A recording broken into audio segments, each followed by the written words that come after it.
Welcome to Future Squared, the podcast all about corporate innovation and entrepreneurship. My name is Steve Glaveski, and each week I'll bring you authors, corporate innovation managers, entrepreneurs, and above all else, thought leaders on the topics of innovation, entrepreneurship, and self-improvement. Future Squared brings you a double dose of innovation inspiration every week to help you successfully navigate your innovation journey.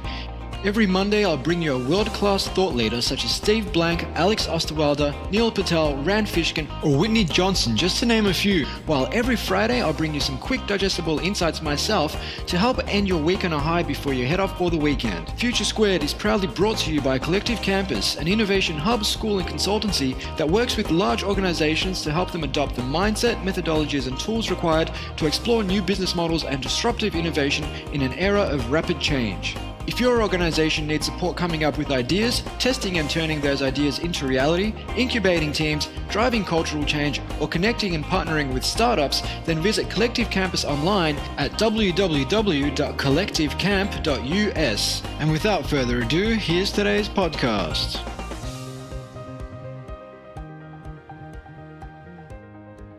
Welcome back to Future Squared. Today I'll be speaking with Marc Levinson. He's an economist and historian specializing in business and finance. He was formerly finance and economics editor of The Economist, worked as an economist for 10 years at JP Morgan in New York, and served as senior fellow for international business at the Council on Foreign Relations.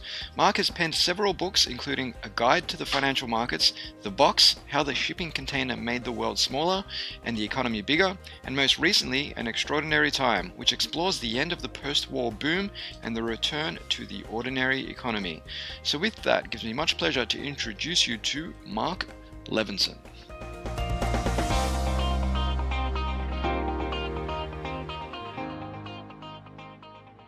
Welcome to the show, Marc. Hello, Steve. Thanks for having me. It's an absolute pleasure to have you on the program, and you're joining us all the way from sunny Washington, D.C. Not so sunny, but yes. What's the mood like in D.C. at the moment? So here we are at November 16th, and the mood is a little uncertain, I should say. We've got a new president in waiting, and nobody knows quite what to expect. Yeah, and it's quite timely as well for yourself. I mean, for our audience's benefit, you spent 10 years as an economist at JP Morgan in New York. You were a finance and economics editor at The Economist, and quite fittingly and quite timely in some way, you released your third book, I believe, last week on Election Day, which is called An Extraordinary Time, and it essentially explores the end of the post-war boom and the return to the ordinary economy. How did the book come to be? The book came in a lot of pieces. I had done work on a number of different things on some of the banking crisis in the post-war period, the concerns about deindustrialization, deregulation, and all of the pieces really came together in this book. One of the things I was trying to achieve here is that there has been a lot written in many different countries about the rather tumultuous events of what was really a miserable decade in most parts of the world in the late 70s and early 80s. And almost universally, this is looked at from a domestic policy perspective. People look at their own country and they say, oh, this happened because President so-and-so did this or Prime Minister so-and-so passed that. And I really wanted to make the point that there were some very fundamental international economic factors at play here. Yeah, and I guess it's quite timely because I mentioned the book was released on Election Day last week, and I mean, it offers an insight into understanding some of the deep, I suppose, discontent that's manifested itself, not only in the election result last week, but also Brexit before that, the rise of fringe parties across Europe, and I suppose many other things that are starting to, in many ways I see it as the right repudiating the arrogance of the left in some ways, or some people are interpreting it in that way, or just repudiating the growing divide between the haves and the have-nots. But I mean, what can readers expect to take out of the book when it comes to trying to make sense of all the change that's happening in the world economy? Well, the book starts by discussing the era that is known as the Golden Age. Mm-hmm. This is the quarter century, really, after World War II, when almost every country in the world had truly remarkable economic growth. Yeah. We forget about this, how primitive, by modern standards, the world was at the end of the war. But there were millions of people in supposedly wealthy countries that lived without electricity and indoor plumbing, that did field work by hand because there were no machines, that had very poor housing conditions. And in the span of 25 years, the world became very wealthy very fast. I think there is an assumption that that's normal, that economies really should be able to grow like that all the time. Mm-hmm. And there's a lot of disappointment when they can't. But I think really it was the period after World War II that was an anomaly. After 1973, we've returned to much slower growth than we had in the post-war period. We've had much slower growth in most countries since then. Mm-hmm. And that leads to a lot of disappointment. People are really expecting more than government can deliver in terms of improving living standards. Yeah, and is this something that has echoed throughout the ages? I mean, you talk of the swinging of the pendulum from times of economic prosperity to that of anxiety, or is this something that's essentially contained to the post-war boom? I mean, are there any earlier theoretical shortcomings that we can draw from? Well, one of the things that is unusual about the post-war boom is that it was accompanied by a new economic ideology. That ideology basically said, we're in control of this now. We know how to fix the economy. So before, yes, you always had what they called panics, and then you always had booms. Yes. And then the economy swung back and forth. But in the 50s, economists began to say, we've got these tools. We've got linear programming, which was developed during the war, to enable us to understand complex systems. We've got computers. We can now put together mathematical models of the economy, and we can use those to keep the economy on an even keel. So we don't need to worry anymore about slowdowns or recessions or unemployment. Those are things of the past. We can now run the economy according to reason and rigid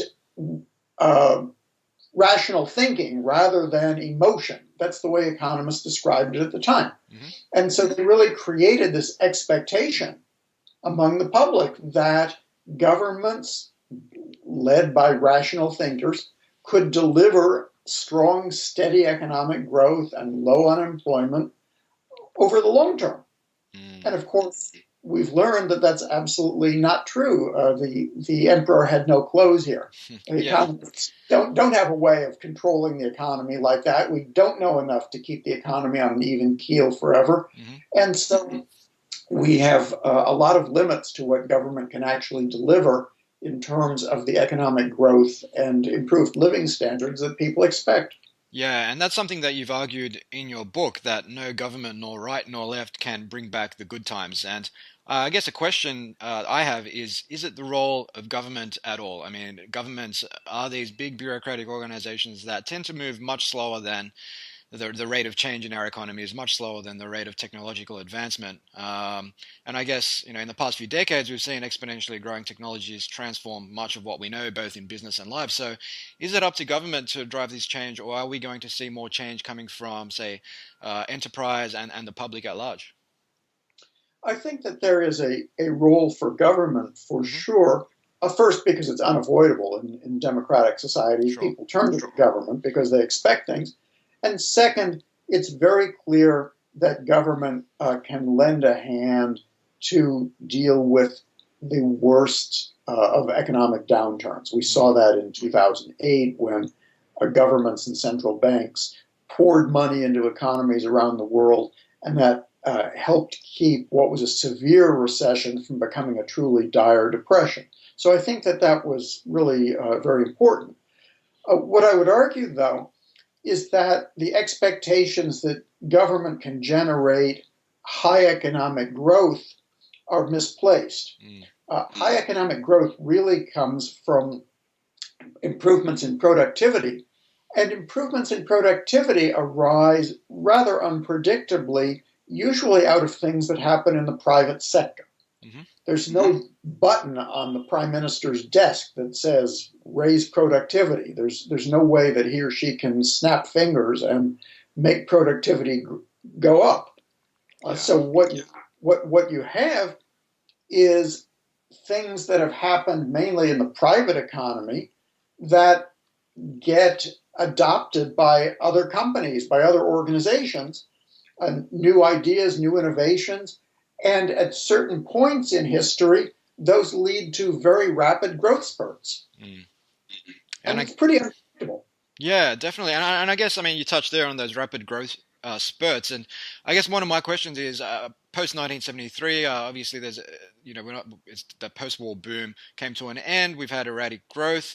But today, in many ways, I mean, if we look at macro factors, in many ways, the world is better than it's ever been. I mean, we have less people than ever living in absolute poverty, less child labor, the lower proportion of people's income is spent on food. Global under 5 mortality rates are lower than ever. Average years of education and global literacy is higher than ever. All this sort of stuff. So at a macro level, would you agree that we're living in what are the best times ever? Or I would agree that we're living in the best times ever for most people. I don't take the viewpoint that there's no more growth. Sure. What I do say is that what I refer to as the ordinary economy, in most countries, in most times, is a fairly slow-growing economy.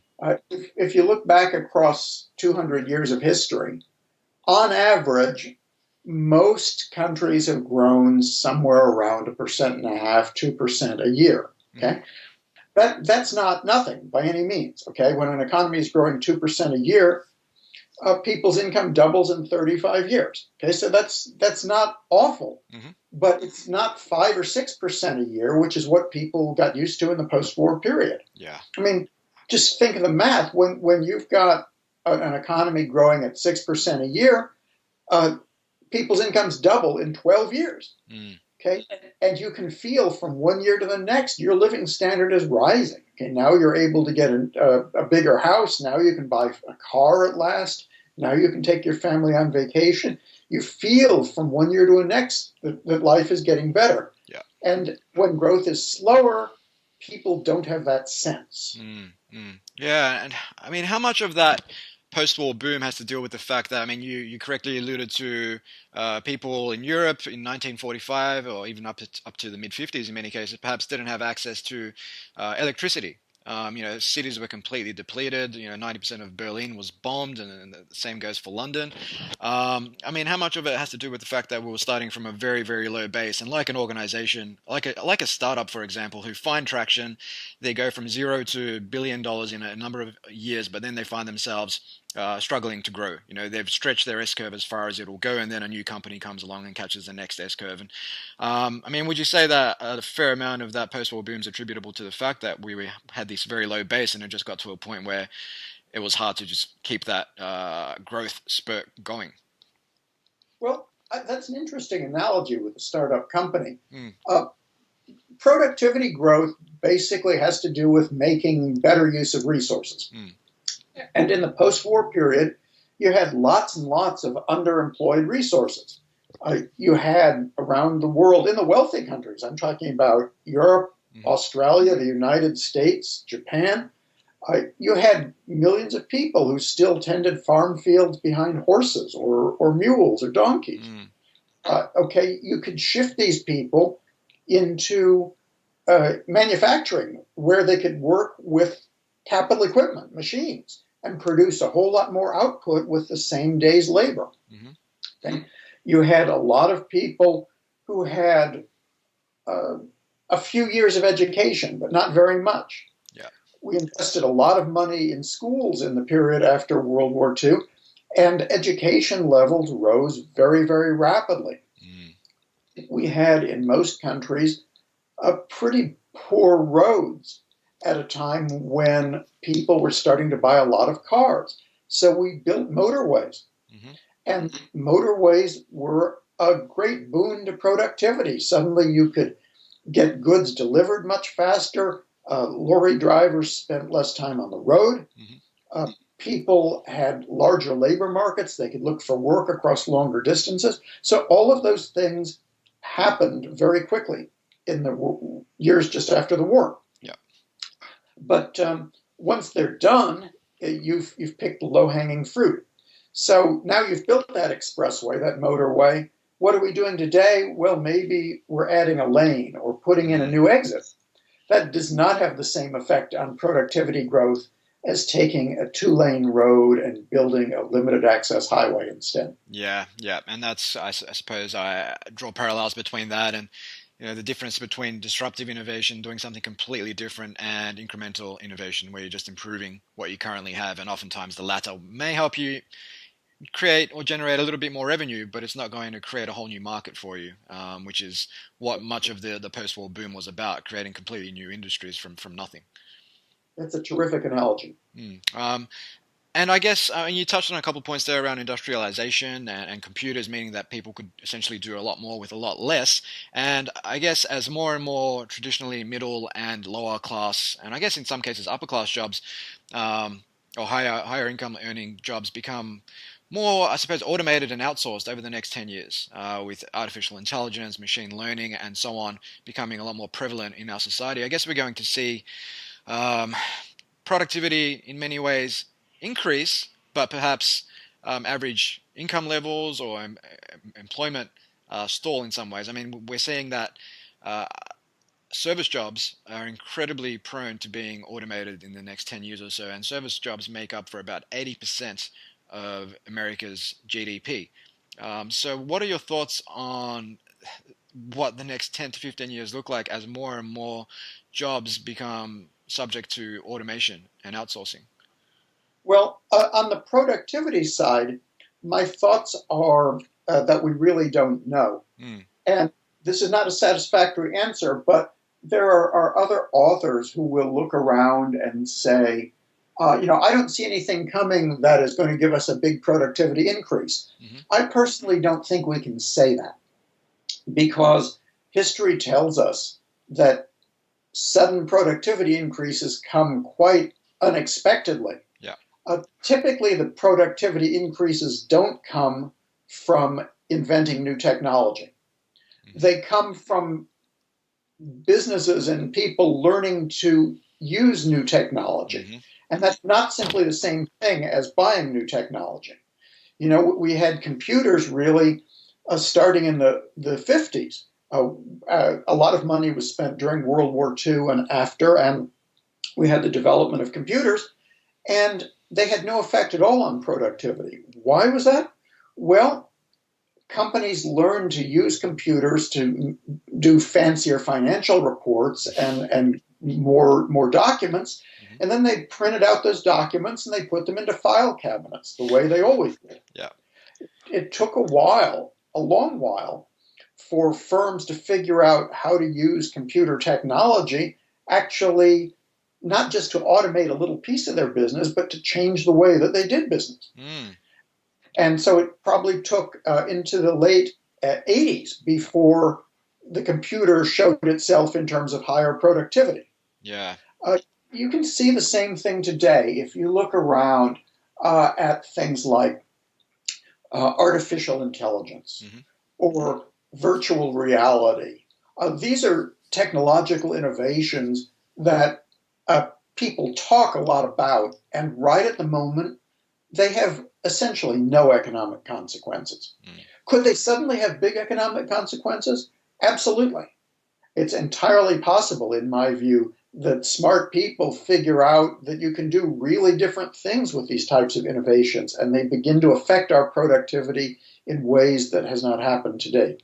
Yeah, and I think we still see that disconnect between people's interpretation of technology and innovation. Like, for example, a lot of large organizations have these huge 5-year digital transformation rollouts where essentially they're just taking what they currently do and digitizing it in some way. In some cases, it may improve productivity. In other cases, it may not.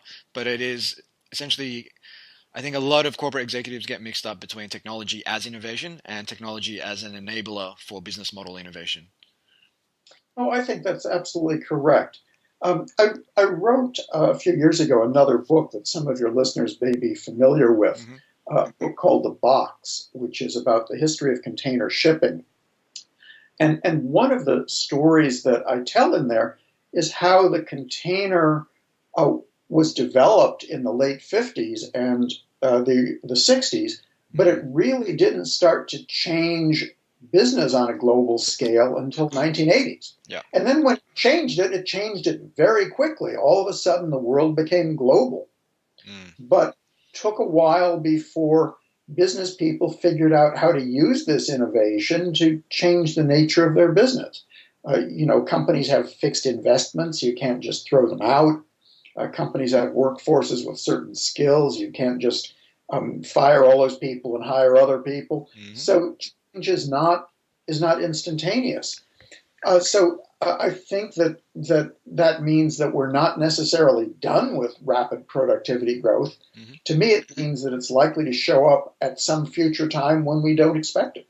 Yeah, and that's a great point you raise around the shipping container and how sometimes the ecosystem or the broader economy isn't ready for the innovation. And there was a Harvard Business Review article on this topic recently, which talked about innovations requiring the ecosystem to catch up. And one of the examples they gave was around electric vehicles and how you might have electric vehicles, but until regulation permits fully autonomous vehicles on the roads, until there's charging stations in sufficient supply, until the ecosystem catches up, the innovation will take a while to really take hold. I think that's absolutely right. You hear people talking quite breathlessly now about autonomous vehicles, as if they're going to take over the road tomorrow. Well, the reality is we're going to go through a transition that's probably going to last 30 or 40 years. Correct. There are autonomous vehicles on the road and non-autonomous vehicles on the road, and they're going to have to get along. Mm-hmm. And what that's going to mean is that we can't just put all the new vehicles on autonomous and say, go drive yourself, and then leave the existing vehicle fleet in place and let them fight it out on the highways. It's going to be a messy transition, and it's going to take a long time. Yeah, and I guess with but with most breakthrough sort of innovations or changes of ways of doing things, you have that productivity paradox. Like in the early 20th century, it was that move into industrialization where for a long time there was actually a decrease in productivity as people started to make sense of all these new innovations and tools. And it took like 30 or 40 years from what I understand for the productivity to really, I suppose, emerge. Oh, yes, absolutely. People think of Thomas Edison's experiments in electricity in the 1870s as revolutionizing the economy, but really in the 1920s when the work on electricity made its way into industry. Why? Well, most manufacturers had their factories. They weren't going to just tear them down because the electricity was available. They had to have new equipment. They had to have new designs for their production process. A lot of the equipment that they needed to take advantage of electricity hadn't been invented yet. It took a while. And so you saw a great productivity boom in the 1920s that was absolutely attributable to research and development that had occurred 40 years earlier. Yeah, and we see that today with the banking system. I mean, there's a lot of financial technology making headwaves, and a lot of smaller startups in the fintech space, whether they're doing peer-to-peer lending or blockchain, all types of technologies. But for the banks to effectively adopt this, they need to, in some ways, reverse engineer legacy infrastructure that in some cases may be 100 years old. And in many cases you have, I believe it's in New York State, some of the banking regulation dates back to a time when money was transferred by horse and buggy in the late 19th century. So not only does technology need to catch up, but the regulation that's in place in some cases needs to catch up as well. And there's a lot of other factors that are out of our control when it comes to using technology to drive productivity. Absolutely. A lot of the entrepreneurial types, particularly in the tech industry, see their innovations as changing the world. Mm-hmm. And some of that is sincerity, some of that is hype, but a lot of times there's an insufficient understanding of the ecosystem within which people are doing business. It doesn't say that these are bad innovations in any way. It just says that the world is a whole lot messier than people think. That there aren't too many organizations into which you can walk with a clean slate and say, we're just going to do everything differently starting tomorrow. Yeah. That's not how the world works. And on productivity versus employment, I mean, going back to the early 20th century, a vast majority of the American population were farmers. I think it was something like 80%. Today, that number is down in the single digits. It's about 2 to 3%. But what we did was we created new industries, as we've touched on in this podcast. But in the last 10 to 15 years, since the year 2000, we've seen productivity increase in line with technology gains, but job growth has more or less stalled since the year 2000. So, I mean, if this trend increases, where job growth not only stalls but goes backwards and productivity rises in line with, say, artificial intelligence and so on, I mean, where do you see that taking us in terms of a society, in terms of social safety nets? Do you have any thoughts on what that could look like if the assumption that artificial intelligence does, say, replace 50% of today's jobs in the next 10 to 15 years does hold to be true? There's a significant number of people now who are saying that there aren't going to be any more jobs and that we're going to have a lot of workers with nothing to do. I think that there will be types of jobs for which there's no demand. Will that mean that there aren't any jobs? I'm not convinced. I can see why some people argue that. I suspect a bigger challenge, at least for the next half century, is going to be the fact that the technology changes a lot faster than the people do. And so you've got a workforce that's ready to work, and you'll have jobs that need to be done, but you don't have a workforce which is able to adapt as quickly as technologies and processes are moving. I see that as a very serious challenge. Yeah, I mean, do you interpret that as, say, Darwinism, whereby many people will eventually, I suppose, be left behind as a result of not being able to adapt in line with that technology change? I don't think it's just Darwinism. I think it's a number of reasons. You're going to have people saying, well, I'm 60 years old. I just can't do this anymore. I know it's going to cost me, but I'm just going to exit the workforce now. Right? You're going to have people saying, I've got a house and my family here in this town, and I see that there are great opportunities in this industry, but I don't know anybody who's looking to buy my house so I can move to this other city. Yeah.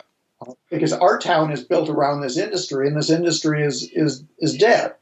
So there are a lot of factors here that are going to get in the way of this. So Darwinism is part of it, but the reality is that people are not infinitely adaptable. They can't necessarily change as quickly as the economy changes.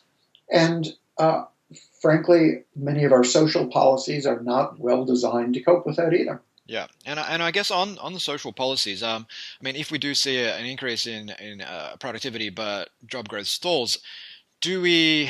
I mean, I've heard a lot of economists talk about having a basic income, more or less borrowing from, I suppose, socialism in some ways, where everybody has this basic income in order to survive. I mean, what are your thoughts on that? And I mean, for me personally, I think if everybody's got a basic income, nobody has to work because AI and blockchain and everything else is creating so much wealth. That still doesn't take away from the fact that we're human beings and we want to contribute and we want to learn and grow. So very keen to hear your thoughts on the whole concept of basic income for all.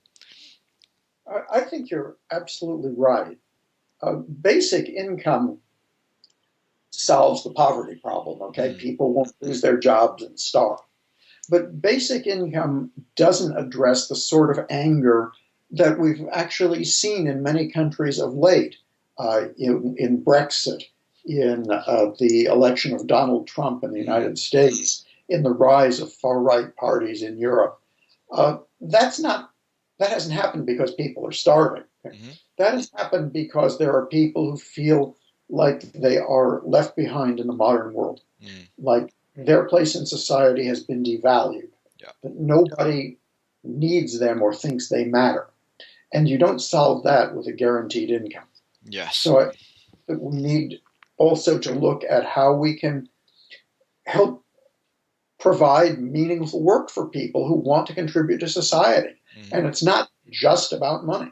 yeah. And I'm really grateful that you touched on the election there. And I guess would you say that's one of the key factors, that exclusive globalization, if you will, where people just feel like they're not part of the conversation, they're not part of progress.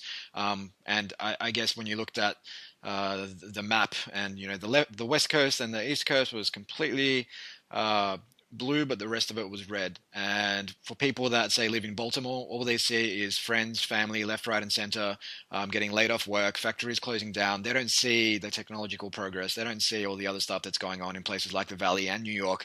And regardless of whether or not it is going on or not, it doesn't affect them. All they care about is their house in the suburb where they grew up, where they worked hard, where their school, where they possibly went to school. I mean, would you say that the key factor was that exclusive globalization around Brexit, around Trump's rise to the presidency, and so on? But this is what I'm writing about in An Extraordinary Time in an Earlier Period. Mm, In my book, I discuss really the rise of the right in the late 1970s and 1980s. hmm This was the era of Margaret Thatcher, of Ronald Reagan, of Helmut Kohl. This was the era when the Social Democrats were knocked out of power in Sweden for the hmm first time since the 1930s.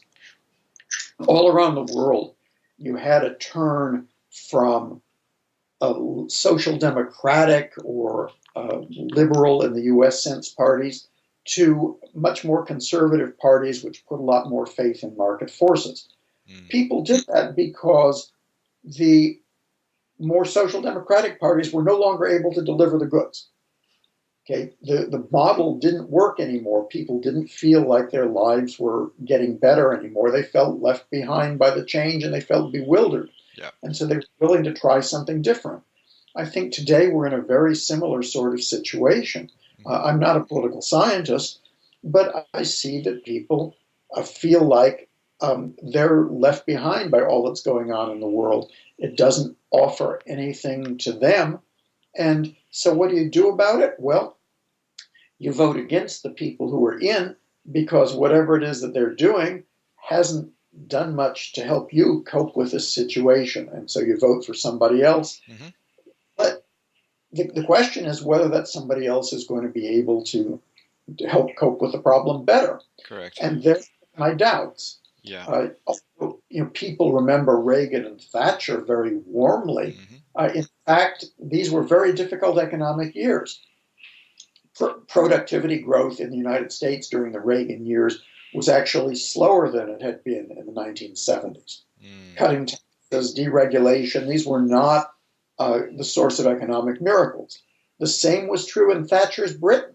Okay, productivity actually grew slower during Thatcher's terms in office than it did during the rather miserable 1970s that preceded Thatcher. hmm So it's not as if the newcomers to office had great solutions, but people liked the fact that they offered different solutions. They offered hope. Yeah. And I think that's where we are now. I think people feel like the incumbents in office haven't been able to offer solutions, and let's try somebody else and hope they can do something better. Yeah, it's more or less. I mean, I interpret that as a protest vote, not necessarily a vote for the right, but a vote against the incumbent left. I think that's right, and a vote not even against the incumbent left for reasons of ideology, so much as that the incumbent left has not been able to deliver for a lot of people the stability and security and higher living standards that they expect government to deliver. And if you can't deliver that to me, I'm going to vote for somebody else. What happens next if somebody else can't deliver those things either? That's an interesting question, because as I write in my book, I think we are more likely to have ordinary growth for a while. Ordinary growth, again, we're not having a recession, we're not having a depression, but we're also not likely to be having boom times. Yeah. And I guess on that, I mean, is that how you see the next, say, 4 years pan out? I mean, how do we navigate the next 4 years and come out better rather than worse, especially when you have a president who, during the campaigning basically said that the US should just more or less default on its national debt? Well, I cannot guide you as to which of his campaign promises Donald Trump is going to keep and how that's all going to work out. What I can say is that I think the comments that you heard from Trump and some others in the campaign, that we can get the U.S. economy up to 5 or 6% growth a year, are unrealistic promises. We've heard those sorts of things from politicians in both major parties here in the United States, and similar things have been said by politicians in many other countries, that it's faster to have, it's easy to have faster growth if only you will follow my policies. The policies differ from one politician to another, whether it is looser money or tighter money or more regulation or less regulation or bigger deficits or smaller deficits. Everybody's got a different solution. They all make the same promises. And my point in writing An Extraordinary Time is that those are promises that politicians really can't keep, because the factors that are causing slow growth really don't have much to do with politics. Yeah. That makes a lot of sense. Look, I think we've come to the end of the formal questions, Mark, so thank you so much. You've left our audience with a lot to ponder. But before we wrap up, we have a lightning round, and this is where I ask all of my guests 3 questions, 2 hypotheticals, and 1 on lifestyle design. So are you ready to do this? I'm ready. Let's do it. So question number 1, Mark, is, and perhaps you can look at this through an economist lens, if you could work for any company at any stage of the company life cycle, who would it be and why? Wow. I would probably, and I say this having spent many years as a journalist, I think it's a really exciting time now to work in the journalism business if you don't have to earn a living. Yeah. There's so much going on, and nobody yet has a model that relates it to profit. And I think it is potentially a very exciting time to be in journalism if you can feed yourself in the meanwhile. Yeah, definitely. And there's so many opportunities now. What with the lowering barriers to entry, anybody with an internet connection can suddenly be speaking to the entire world. And sometimes that's a good thing. Sometimes it's not so much of a good thing, because everybody's got a voice, whether they perhaps have some value to add or not. But that's another story altogether. Yes. So question number 2, Mark, is if you could ask anyone a question, dead or alive, who would it be and what would you ask? I think that if I were to ask a question, it might be someone I wrote about in one of my earlier books. I wrote a book a few years ago about a retail chain in the United States called the Great Atlantic and Pacific. It was a grocery store company. It's dead now. And it was, for about 60 years, the largest retailer in the world. It was a grocery company that at one point had 16,000 stores. And this was run by 2 brothers, one of whom was named John A. Hartford. I've always found John A. Hartford to be a remarkable character because he transformed his own privately held company time after time after time against the opposition of its own employees in order to keep the great A&P on top of the world. And I've always wanted to ask him how he got the sense of what was changing in the economy, how the stores needed to change, what he needed to do differently. he had an uncanny ability to understand trends in retailing in the 1920s and 30s and 40s and reshape his company accordingly.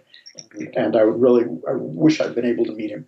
Yeah, and it's a great point, because there's so many companies. I mean, if you look at the likes of Amazon, Microsoft, Apple, all these organizations who, in retrospect, did things that were amazing, their founders at some point or another would have found like they're just in some long, dark tunnel, can't see the light at the end of that tunnel, convinced that they're working on something that is absolutely going to transform industry and transform the way people do things. But for a lot of entrepreneurs in the first 2 or 3 years, there's absolutely little validation that that assumption is actually true. But there is this self-belief. And in the case you just mentioned, there was being able to more or less, I don't know if it was a hunch or whatnot, but to guide the direction of that company based on some, at that point, unvalidated assumptions about where the world was going. Well, that's right. And not only that, but then to realize that while you did a great job, the world is changing and you got to do it all over again. Yeah. Well, that's it. Every obstacle you overcome just presents more obstacles. So I think a lesson learned in that for everybody when it comes to not only business, but life in general. So the lucky last question, Mark, is, and I like to get inside the minds of high performers, and as somebody who's published 3 books, spent 10 years at JP Morgan, wrote for The Economist, I would love to know if you have any rituals or routines that help you stay on top of your game. I am not good at ritual. For me, writing, which I do a lot, is actually a very difficult act. I'm not a fast writer. I spend a lot of time concentrating it, and I edit myself as I go. Mm-hmm. So it is very, very methodical. And every so often, you need a break. Mm. And so really, that's the key for me, is taking a break. I finished the book that was just published, An Extraordinary Time, probably the early part of this year. Since then, I've been reading other things that have nothing to do with my next project. Mm. Just need to clear my mind, just need to see what other writers are doing, what other people are thinking about, refresh myself. I've found that over many years of working, the toughest thing really is that you use up your own intellectual capital. And it's very hard to keep yourself fresh. Often employers don't necessarily encourage that either. They want to use what you've got now, yep, and not necessarily pay for you to keep it up. And so I've always attached a great deal of importance to trying to keep myself refreshed and challenge my own thinking. So taking breaks and just reading things you normally wouldn't read, and perhaps going to places and conversing with people you normally wouldn't converse with can, I suppose, help keep you fresh and keep your mind open. Absolutely. Love it. Okay, so I guess our audience can pick up a copy of An Extraordinary Time at Amazon. Is there anywhere else they should be going to find out a little bit more about yourself, Mark, your work, and perhaps to connect with you? I have a website. It is www.marclevinson, that's M-A-R-C, Levinson.net. And if people would like to connect with me, there is a contact form right there on the website. Perfect. Well, I'll include that in the show notes for our lucky listeners. So thanks again, Mark, for your insights today and for taking some time out of your schedule. You've definitely provided a lot of value and a lot of stuff for our audience to ponder. So thank you again, and I hope you enjoy the rest of your evening. Steve, it's been a great pleasure. Thank you. Thank you so much.